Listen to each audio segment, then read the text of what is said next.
Programme ایک بار پھر خوش آمدید. اور ہم بات کر رہے تھے جی آج کی بہت اہم ڈیولپمنٹ تھی جو پریس کانفرنس کی سید غنی صاحب نے, وزیر اطلاعات ناصر حسین شاہ صاحب نے. اب ہم بات کریں گے جی پاکستان پیپلز پارٹی کے سینئر رہنما ہیں تیمور طالپر صاحب, منسٹر ہیں آئی ٹی کے. السلام علیکم. میں صاحب کیا کہیں گے آج کی پریس کانفرنس, اور پھر علی وادل شیخ صاحب نے بھی جوابی الزامات لگائے. انہوں نے سب سے ایک اہم بات یہ کی کہ جی 2 سال سے آڈیٹر جنرل کی رپورٹ پیش نہیں کی سندھ حکومت نے.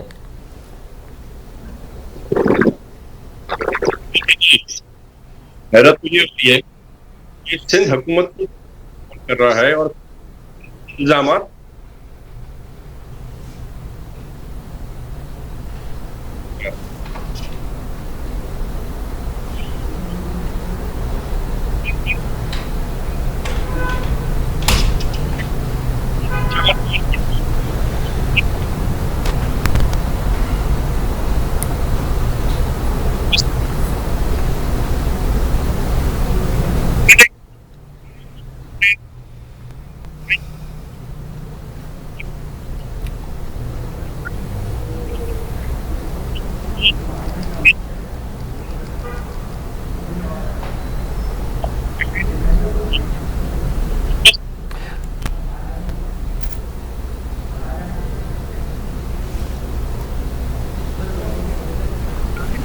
کبھی سیٹیاں بجا رہے ہیں,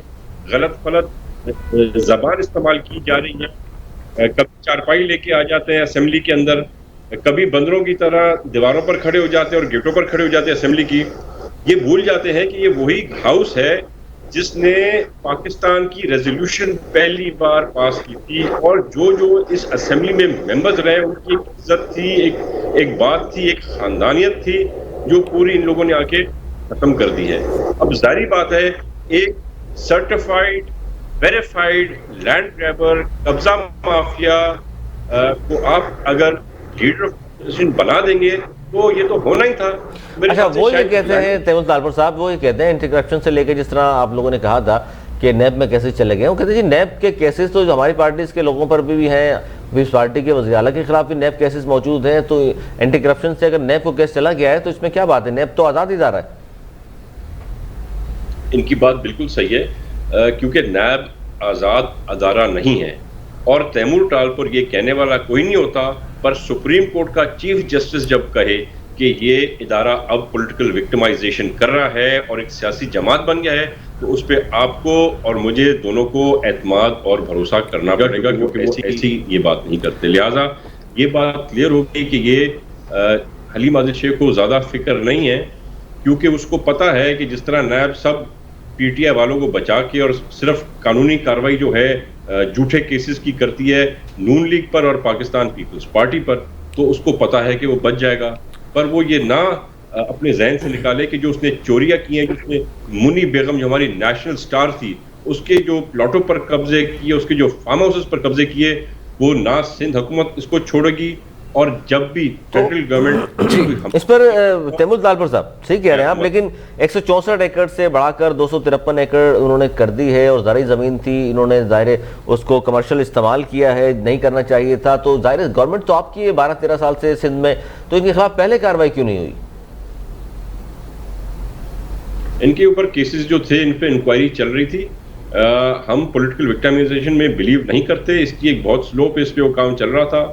جب ہمیں واقعی پتہ چلا کہ اس نے کیا کیا گھپلے کیے ہیں, کن کن غریبوں مسکینوں کی یہ پیسے کھا گیا اور زمینیں کھا گیا, تو اس کے بعد پھر ہم نے اپنا ایکشن تیز کیا. آپ نے دیکھا بیچ میں یہ اریسٹ بھی ہوا, ان میں ہم نے کچھ کیسز پر کافی کارروائی کی ہے. اس کے جو کچھ انلیگل یہ تھے فارم ہاؤسز وہ ہم نے گرا بھی دیے. اس کے انلیگل واٹر ہائیڈرنٹ سپلائی کا بزنس تھا وہ پورا ہم نے ڈسٹروائے کرایا. اس کے جو پولیٹیکل پی آر او تھا وہ وہاں سے گرفتار ہوا, تو ہم نے کافی ایکشن لیا. بٹ بہت زمینیں ہیں اس کی جو اس کے قبضے میں ہے. اچھا ٹھیک ہے, لیکن اس میں سیاسی آپ کہہ رہے ہیں سیاسی وکٹمائزیشن نہیں کرنا چاہتے, آپ سیاسی حوالے سے کام نہیں کرنا چاہتے, لیکن یہ وہ شخصیت ہیں جو ظاہر بہت ساری پارٹیز میں رہی ہیں, کاف لیگ میں بھی تھے, نون لیگ میں بھی تھے, پیپلز پارٹی میں ایون رہے ہیں. تو جب پیپلز پارٹی میں تھے وہ کہتے ہیں جی اس وقت تو انہوں نے میرے اوپر کوئی الزام نہیں لگایا کہ میں کیسا ہوں, یا میں اگر اس طرح کا تھا لینڈ گریبر تو مجھے پیپلز پارٹی میں شامل کیوں کیا تھا آپ لوگوں نے؟ یہ تو ایک کولیشن میں ہمارے گلے میں آ کے فٹ ہوا تھا. آپ نے جو کہا نا یہ فلانی پارٹی فلانی پارٹی فلانی پارٹی, اس کو کہتے ہیں لوٹا.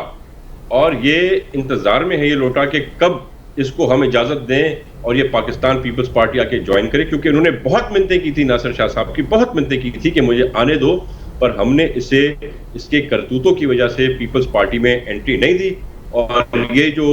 گھنٹی ہے یہ عمران خان صاحب کے گلے میں لٹک گئی۔ اچھا تیمور تالپور صاحب، ان کی جانب سے ایسا بھی کہا گیا، ظاہر بریک سے قبل بھی ہم گفتگو کر رہے تھے تو ہمارے سامنے یہ بھی کہا گیا کہ ہم نے کٹ موشن پیش کی تھی سینٹ اسمبلی میں، لیکن ہمیں کہا گیا کہ وقت جو ہے وہ ختم ہو چکا ہے، تو اس پر آپ کیا کہنا چاہیں گے؟ کامنٹ کیجیے گا سر۔ پہلی بات تو انہوں نے نہ کٹ موشن بنائے تھے، نہ یہ کٹ موشن لائے تھے، نہ ان کو کوئی انٹرسٹ ہے اس صوبے کی اکانومی کے ساتھ، نہ ان کو کوئی فنڈنگ کے ساتھ کوئی ان کو انٹرسٹ رہا ہے۔ انہوں نے جب دیکھ لیا کہ ڈیٹ چلی گئی ہے، جب ڈیٹ گزر گئی ہے، اس کے بھی چند دن کے بعد کہا کہ ہم کٹ موشن بنانے کا سوچ رہے ہیں، تو ہم نے کہا یہ پروونشل اسمبلی آف سندھ ہے، یہ حلیم عادل شیخ کی دودھ کی دکان نہیں ہے کہ آپ یہاں پر آ کے جب چاہیں جیسے چاہیں یہ کام شروع کرا دیں، اور ہم نے آف کورس قانون کے خلاف جو چیز ہے وہ اسپیکر سندھ اسمبلی کیسے قبول کر سکتے؟ اچھا سر، اسپیکر سندھ اسمبلی آغا سراج درانی صاحب پر بھی وہ جانبداری کا الزام لگاتے ہیں کہ اپوزیشن لیڈر کو بات کرنے نہیں دی گئی، فردوس شمیم نقوی صاحب کی جانب سے بھی پھر احتجاجاً ایک استعفیٰ دے دیا گیا، پھر بعد میں ایک یو ٹرن بھی سامنے آیا کہ جی وہ جذبات میں اس طرح کا انہوں نے ایک فیصلہ لے لیا تھا۔ سر اس پر کیا کہیں گے؟ کیا واقعی انہیں بات کرنے نہیں دی جاتی اپوزیشن کو، جو ان کو تحفظات ہیں کہ جی بولنے نہیں دیا جاتا، موقع نہیں دیا جاتا؟ آپ جب میں آپ کو جیسے میں نے آپ کو بتایا کہ پہلے فردوس شمیم نقوی صاحب تھے، شریف نفیس آدمی ہیں، تو 3-4 گھنٹے ان کی اسپیچیں تھیں، ان کا ایک ممبر گھنٹے باتوں کرتا تھا، تو جب ایک چور کو، جب ایک لینڈ گریبر کو، جب ایک قبضہ مافیا کو، جب ایک بھتہ خور کو لا کے بٹھائیں گے تو وہ باتوں میں تو مانتا نہیں ہو، تو شور شرابہ اور گند میں بات کرتے کہ بولنے کو تو ان کے پاس کچھ ہوتا نہیں ہے۔ اور چلیں ایک بات آپ سے بڑی میں اچھی پھر سے شیئر کر لیتا ہوں کہ میں کہوں گا میں غلط ہوں گا، وہ غلط ہے، کسی کو بھی غلط کہہ سکتے ہیں، پر ان کے اپنے جو ایلائز ہیں، ان کی اپنی جی ڈی اے ان کی مین ایلائی ہے جس نے ووٹ دے کے حلیم عادل جیسے لینڈ گریبر کو اس اپوزیشن کے لیڈر کی سیٹ پہ بٹھایا، انہوں نے معذرت کی کہ وہ شرمندہ ہیں حلیم عادل اور اس کے ایم پی ایس کے برتاوے سے، ان کے طریقہ کار سے، انہوں نے معافی مانگی ہے ہم سے بطور گورنمنٹ کے کہ جو ہوا وہ بہت غلط ہوا، تو اس سے زیادہ اور ہم کیا کہہ سکتے ہیں؟ اچھا الزامات تو ظاہر ہے آپ بھی ان پہ لگا رہے ہیں اور کہہ رہے ہیں لینڈ گریبر اور ساری چیزیں، ظاہر ملزم ہے، مجرم نہیں ہے، ابھی تک سزائیں نہیں ہوئی اور کیسز چل رہے ہیں، اینٹی کرپشن میں بھی تھے، اس کے بعد نیب میں چلے گئے، تیمور تالپور صاحب حلیم عادل شیخ کے حوالے سے تمام چیزیں۔ اچھا اس میں سب سے بڑی بات جو کرتی ہے ایم کیو ایم بھی، جی ڈی اے والے بھی اور پی ٹی آئی والے بھی، جو اپوزیشن میں جتنی بھی جماعتیں ہیں، وہ یہ کہتے ہیں جی جان بوجھ کر پاکستان کے سب سے بڑے شہر کراچی کو آپ نظر انداز کرتے ہیں، یہاں کوئی میگا پروجیکٹس لے کر نہیں آتے آپ۔ ایک کام کرتے ہیں، بجٹ بک اٹھاتے ہیں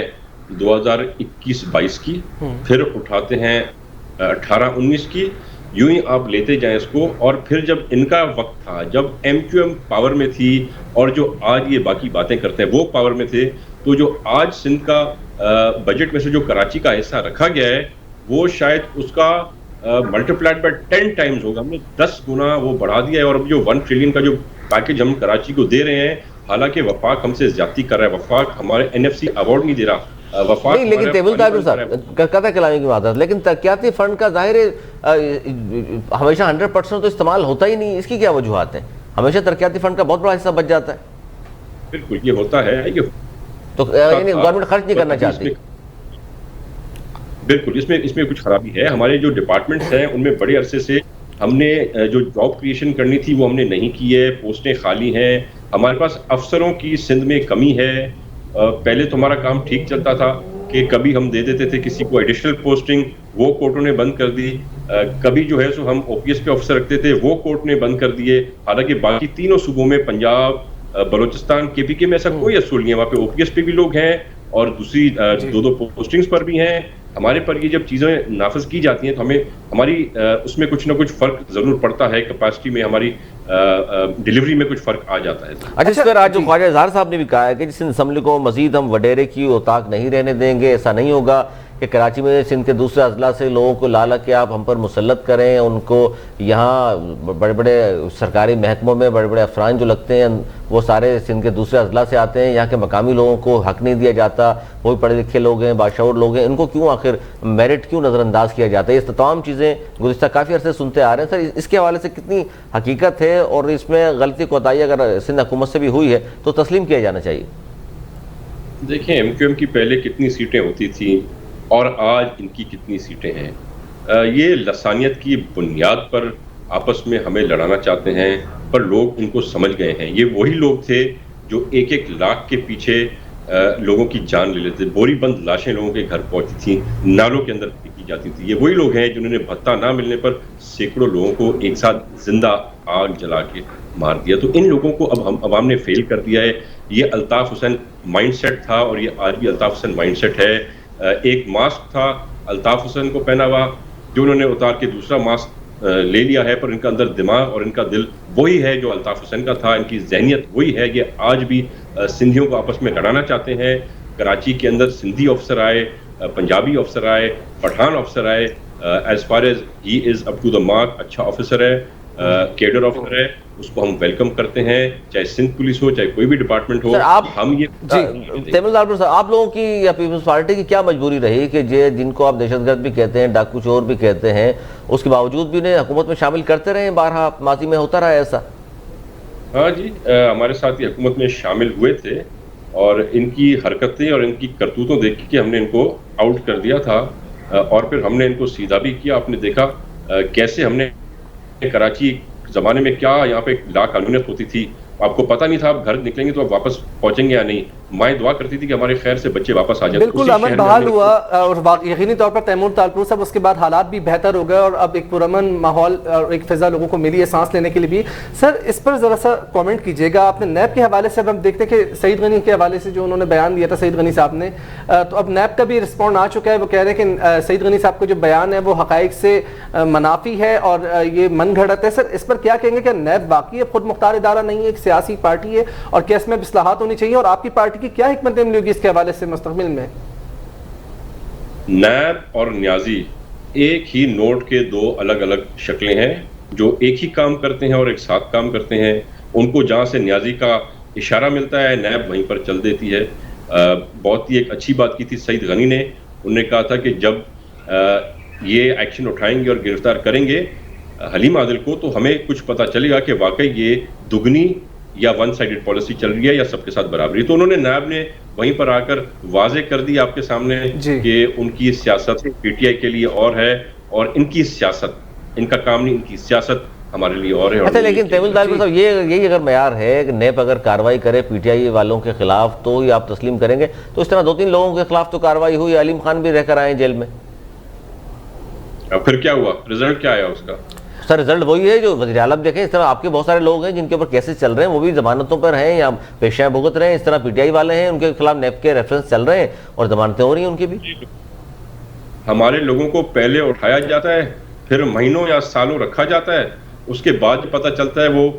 کسی چیز میں انوالو نہیں ہے، سیاسی وکٹمائزیشن کرنے کے بعد ان کو کبھی کبھار چھوڑ دیتے ہیں۔ بالکل سیاسی انتقام کا نشانہ بنایا جاتا ہے۔ سر آپ صحیح کہہ رہے ہیں کہ آپ جس طریقے سے کہہ رہے ہیں کہ سیاسی انتقام کا نشانہ بنایا جاتا ہے، نیب نیازی گٹھ جوڑ ہے، آپ ایسا کہہ رہے ہیں سر، تو پھر اب مستقبل میں کیا حکمت عملی کی؟ کیونکہ اگر اسی طریقے سے تفریق ہوتی ہے جیسے کہ خورشید شاہ صاحب کو جو ہے وہ اب ظاہر زیر حراست رہے، ایک تمام تر چیز سامنے، پروڈکشن آرڈر کے حوالے سے بھی معاملہ آپ کے سامنے، تو اب یہ مجھے بتائیے کہ مستقبل میں آپ کی پارٹی کی کیا حکمت عملی ہوگی؟ نیب کے حوالے سے کیا اصلاحات ہونی چاہیے، اس ادارے کے حوالے سے کیا لائے عمل ہوگا آپ کا؟